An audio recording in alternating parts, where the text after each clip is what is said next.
Rebuilding our infrastructure starts with government. We need the Democrats and the Republicans to come together to provide the funding to rebuild our infrastructure, and we need it today. This sentiment was echoed in a letter that was recently sent to President Trump and all of the congressional leaders by the U.S. Chamber of Commerce, urging them to resume action on our infrastructure legislation. It noted how it was disappointed in the May 22nd White House meeting that did not lead to investment in our infrastructure. But I think it's still encouraging that many are still hopeful that progress can continue to fix our failing infrastructure. Now it's time for all of us to begin thinking creatively. Now, as a real estate mogul, President Trump understands the importance of protecting the infrastructure. In fact, he has stated that while protecting the environment, we must also continue to build new roads, bridges, railways, tunnels, waterways, and even the highways. And fortunately, this is still something most still agree on. Sadly, though, many still have a difficult time agreeing on a funding solution. However, our current president is attempting to make some steps to rebuild our nation. So for today's show, I thought it was important that we look at some of these initiatives our government has already taken to rebuild our infrastructure. Now, let's be clear. There's a lot that needs to be done, but we need to start somewhere. So on the final segment, I will take kind of a sneak peek into some of the technology that is still coming that will fundamentally change the way we build our infrastructure, like some of these trends. And then I will kind of put it all together with some of my thoughts on what still needs to be done for the future. Now, there were two very interesting announcements this past April that I think that just might fundamentally change the way we build our infrastructure, or at the very least, streamline some of the projects. First, let's look at the executive order on energy infrastructure, and then we can kind of talk about how 5G will fit into all of this discussion. President Trump has decided to streamline environmental reviews for infrastructure projects. Now, this means he is dedicating much of his effort on energy infrastructure development. Now, this is good news. As you might recall, on the last report card, the American Society of Civil Engineers gave our energy grade of a D+. Much of the U.S. energy system predates the turn of the 21st century.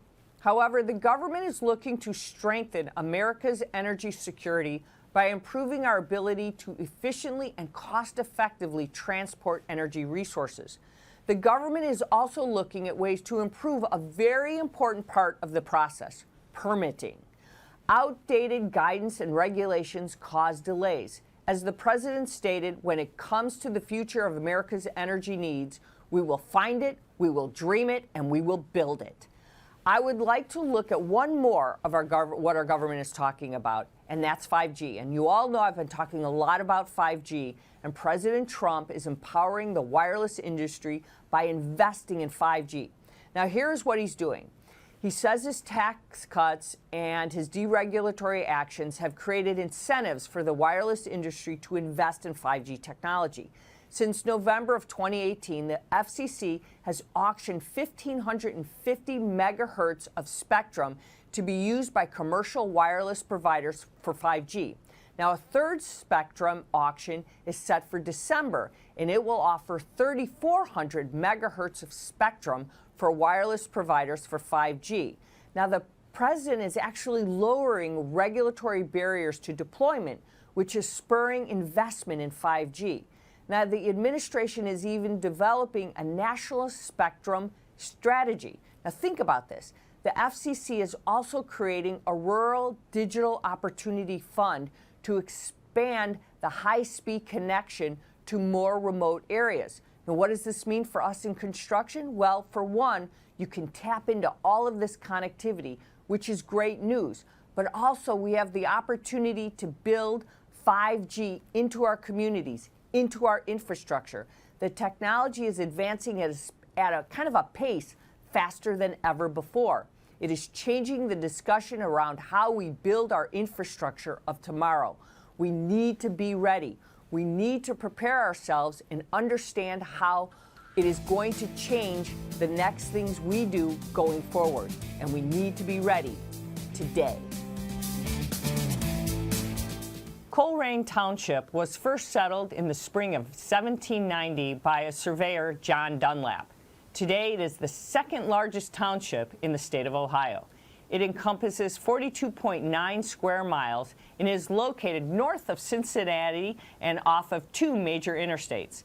Let's dig into the projects happening in this area of the country. Please welcome Geoff Milz, Township Administrator of Colerain Township, Ohio.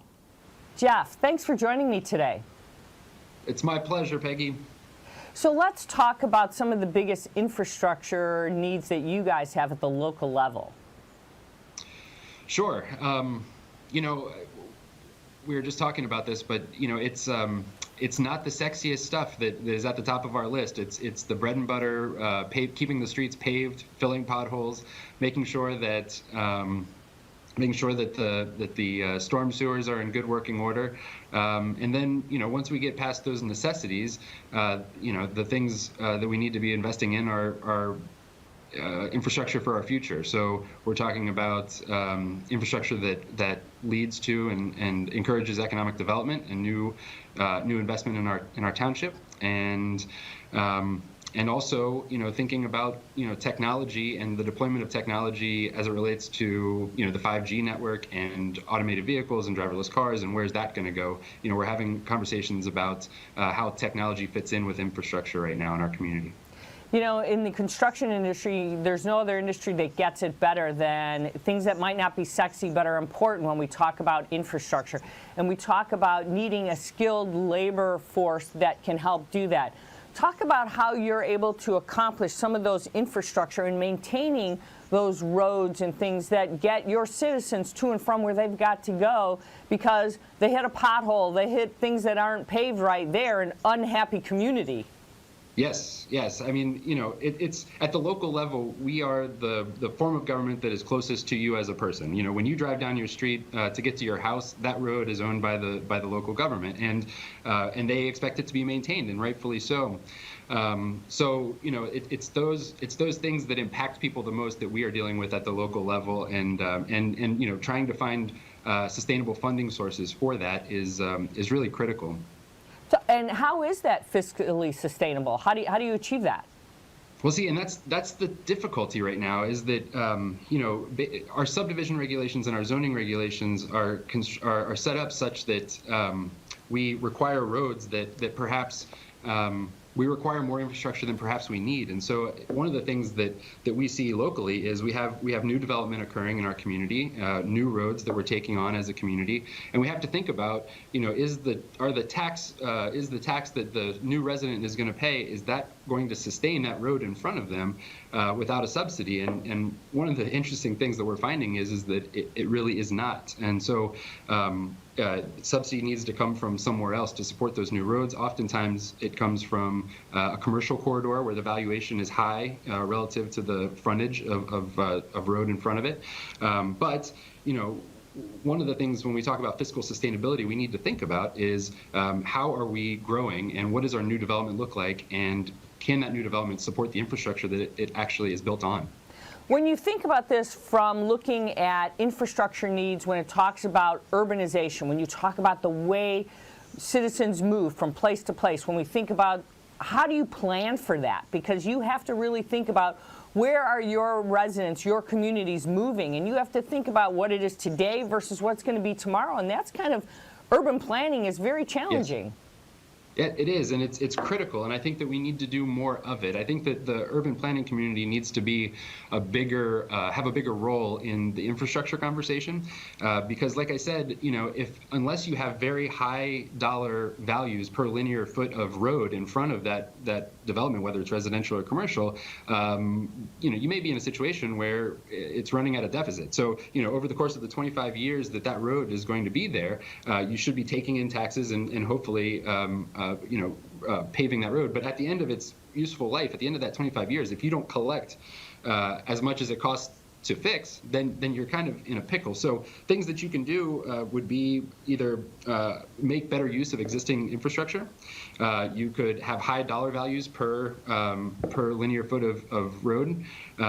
You could do nothing and try to support those residential infrastructure needs with higher commercial development elsewhere in the community. But these are conversations that we need to have vis-a-vis infrastructure. Geoff, how important would it be to get the construction industry involved with the urban planning and trying to work together to think about these long-term issues? Because it seems like there could be a lot of creative planning when we think about what today's going to look like versus what tomorrow's going to look like, because there's a lot of insight, I think, that could be gained by working together. Absolutely. That is going to be critical moving forward. And there are some organizations that are filling that niche right now. I'm a member of the Urban Land Institute, and locally they bring together the construction trades with the engineers, with the planners, with the development community, and really do a great job of facilitating those conversations. But we need to have more of that. It's thought leadership is what it is. And everything is constantly changing, and especially in the urban development world and in the construction world too, and those conversations need to be had. It's great that forums like Construct Tech TV and ULI and the American Planning Organization Association all do that to some degree, but I think we need to do more. And looking at that, when we think about the next generation and getting them involved, because we're having a shortage of trades and things, is this the way to show them, because there's a lot of cutting edge technology coming in? Do we think this is the way that we're going to continue to grow and show them that there's a lot of creative ways that we can do things in the industry? Is that another way to bring it all together to see that, look, there's a lot of new jobs that are going to be had that we're going to need? Yeah, absolutely. And it's jobs that and you drive past when you're on the road and there's a construction crew out there, but it's also jobs that we don't know of yet. I mean, what happens when when cars become more and more automated and rely on 5G networks of small cell towers that are placed within the right of way, adjacent to the infrastructure that we're fixing? It's this mesh of Silicon Valley and Main Street that's going to be really interesting in the future. I love that, Geoff. So, Geoff Milz, Township Administrator of Colerain Township, Ohio, thank you so much for being with us, and we look forward to seeing how you guys continue to grow. Can information technology help solve some of the long-standing infrastructure management challenges we face today? New research suggests that the answer to this question is yes, with a focus on the optimization of the asset management and renewal planning decisions. Today's guest has been leading a company that is developing an AI-powered cloud-based cross-asset solution to help infrastructure managers develop optimized long-range asset renewal plans. Please welcome Mahmoud Halfawy, founder and CEO of IDS, also known as Infrastructure Data Management Solutions. Mahmoud, welcome to the show. Thanks, Peggy, for having me. So let's talk about the infrastructure. What do you think are some of the biggest building challenges I think owners are facing today?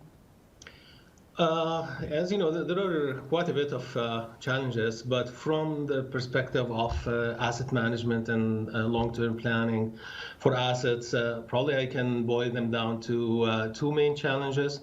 One challenge about deciding on what work to be done in any given year, what kind of projects they need to do on a long-term basis, on like selecting the projects. Another challenge would be like how to be able to predict performance of the assets in the future. So these two challenges, like in terms of analytics and what role we can play with newer technologies, AI, really would be kind of would provide new answers to these problems. Are you saying that AI is really the technology that is being used today to help in kind of rebuild some of these assets? Unfortunately, it's not really used by many asset owners.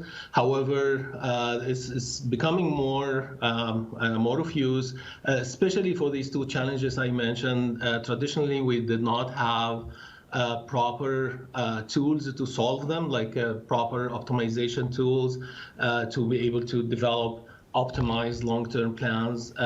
So with AI, like it has an opportunity, and we have been using it to really be able to optimize long-term plans and also to predict future asset performance. So AI really provided answers to these two main challenges, which we were not able to solve them properly before. Optimization kind of seems like a buzzword. Is there something we need to be looking at differently? How do we get people to understand the way they need to be developing and thinking about infrastructure?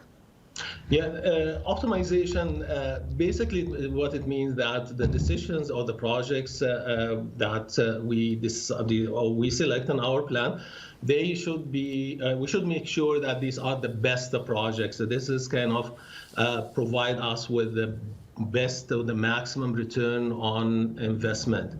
So that's why like optimization is really, we did not have the proper tools before because the problem really boils down to having to evaluate too many trade-offs or decisions at asset level. We have to consider like all possible interventions. At a network level, we have to decide on which assets to work on, as well as on a portfolio level when we look at a portfolio of different assets, like a typical city would manage, roads, water system, sewer system, and so on. So the problem gets complicated very quickly by considering all possible interventions and projects that can be undertaken. So what would be kind of, I think of, what are the better technology decisions you want to kind of look at when going forward for renewal or infrastructure then, for some of the support then that you're describing? Yeah, for decision support, actually, we see more realization now that, asset management tools, they should be like a decision support tool rather than just merely data management tools. So we see like more role in providing advice of to decision makers about which projects to do, and this happens kind of on a long term, like on an annual basis. Basically, we develop like 5, 10, 20 or more years plan. For each year, it advises about what is the best projects to be undertaken. And these projects, as we mentioned, like they have to be selected from almost an infinite number of possibilities that they have to consider and evaluate. Looking forward, what do you think is going to happen? What's the best advice you want to give?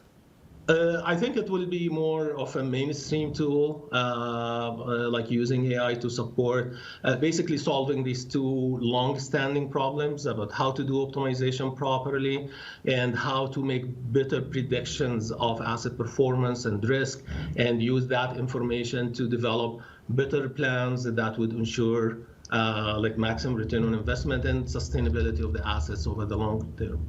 Well, I have to tell you, Mahmoud Halfawy, founder and CEO of IDS, also known as Infrastructure Data Solutions. Thank you so much for spending time with me today. Thank you very much, Peggy. Appreciate it.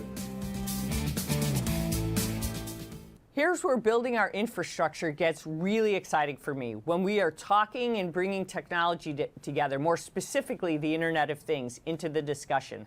I see a very big opportunity for our technology to help solve some of the challenges we face with our infrastructure. Now, back in the early 1900s, we experienced the age of great infrastructure. New roads and rails were being built faster than we could ever have imagined. Today, we see the same can be said about our technology. We are seeing the rise of AI, digital twin, robotics, and 5G. This is all changing the way we build our infrastructure and is changing the very fabric of our infrastructure. Quite frankly, I can think of only we're at the very beginning. Now check this out. IBM is developing an AI-powered IoT solution that will help manage and monitor aging bridges, tunnels, highways, railways. You think it. They can imagine it, right? Here's how it works. The technology collects data from sensors placed on the structures. It can even collect information from drones, wearables. This data can help identify damage to the structure and target repairs. One company is using it to build an immersed tunnel between Denmark and Germany. This will be a smart tunnel that will be able to operate the infrastructure more effectively and efficiently. This is only one example.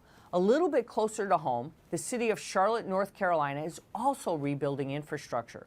The Craven Thomas Road, the Robert Helms Road Streetscape project, aims to increase connectivity and better serve the transportation needs of the community. IBM, like a lot of great companies, finds the right partner, acquires it, and makes the tool. What is it today for civil engineering? The time is now. The technology is here. You need to take the steps to enable the technology and the tools for infrastructure to emerge and grow. We need to tap into the data. How many times have I said that? It takes working with the right partners. That's so very important. It takes having a plan, and what do we say? Working that plan. Change is happening, and it's happening constantly, exponentially. What will you do to help rebuild our infrastructure of tomorrow? And thanks for watching Construct Tech TV, fierce advocates for construction.